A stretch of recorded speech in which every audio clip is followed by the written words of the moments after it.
Olá, pessoal. Eu estou aqui numa plantação de trigo, num trigal, para apresentar a vocês, porque muita gente não conhece, nunca viu um campo de trigo, né? E eu queria apresentar a vocês um campo de trigo e trazer para vocês alguma peculiaridade que tem em uma plantação de trigo. Isso nos remete a Mateus 13, de 24 a 46, quando trata do Evangelho de Jesus Cristo, segundo nos escreve Mateus, falando a respeito do joio e do trigo.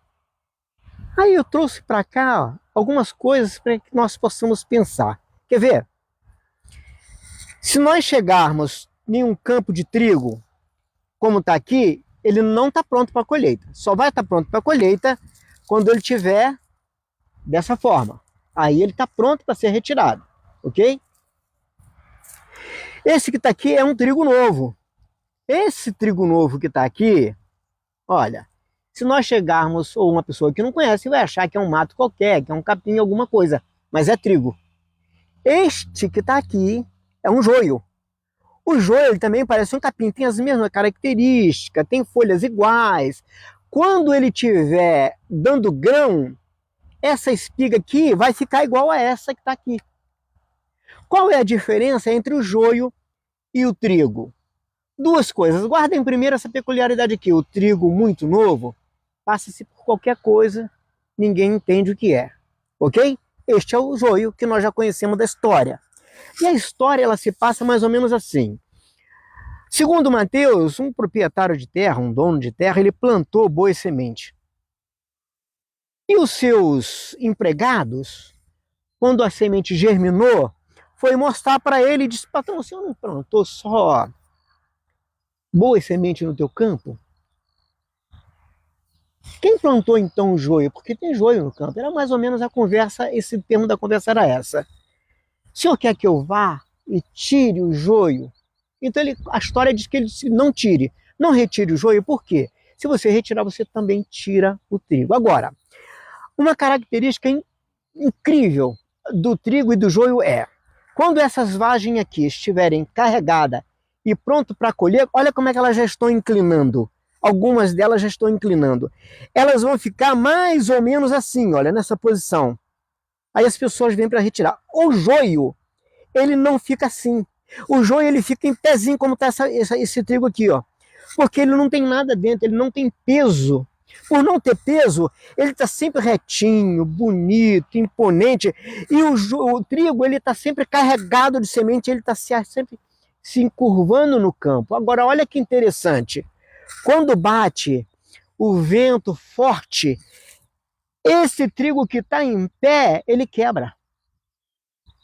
O trigo que já, o joio que está em pé, ele quebra, mas o trigo, ele já está encurvado, ele não quebra, porque ele já está encurvado com o peso do que tem, do que ele carrega dentro dele, e isso nos faz remeter às nossas vidas.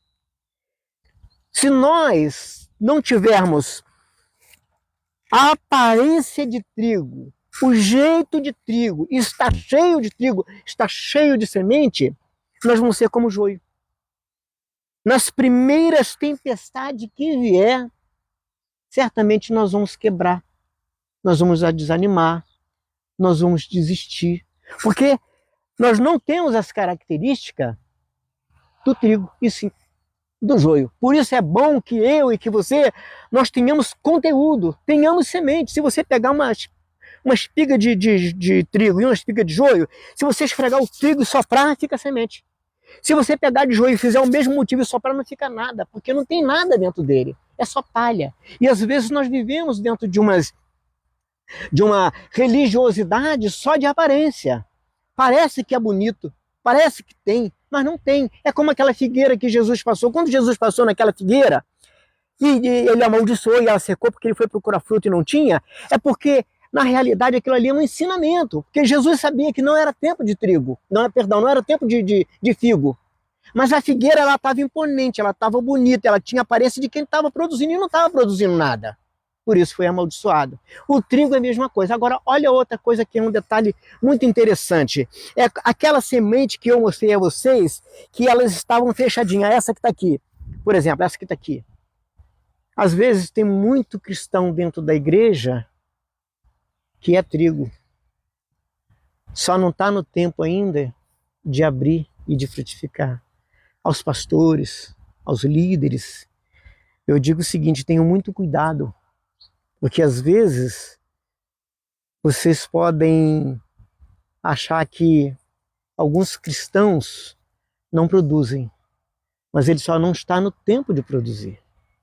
Ele é simplesmente uma semente que ela ainda não abriu. Mas quando ela abrir, ela vai ter a mesma forma que o trigo. Ela vai estar assim, ó, linda e maravilhosa. Isso é ensinamento para nós. Tudo que Deus deixou na natureza nos ensina a respeito do reino e a respeito de como manter o reino através da obra das suas mãos. Espero ter ajudado você, espero ter assim levado a você uma forma de pensar, uma forma de analisar, uma forma de buscar a Deus e de se encher, tratar uma espiga bonita, cheia, para que quando o Senhor venha buscar os frutos, nós termos uma mão cheia de semente, cheia do que apresentar ao Senhor. Meu nome é Divaldo Santos. Deus abençoe vocês. Graça e paz.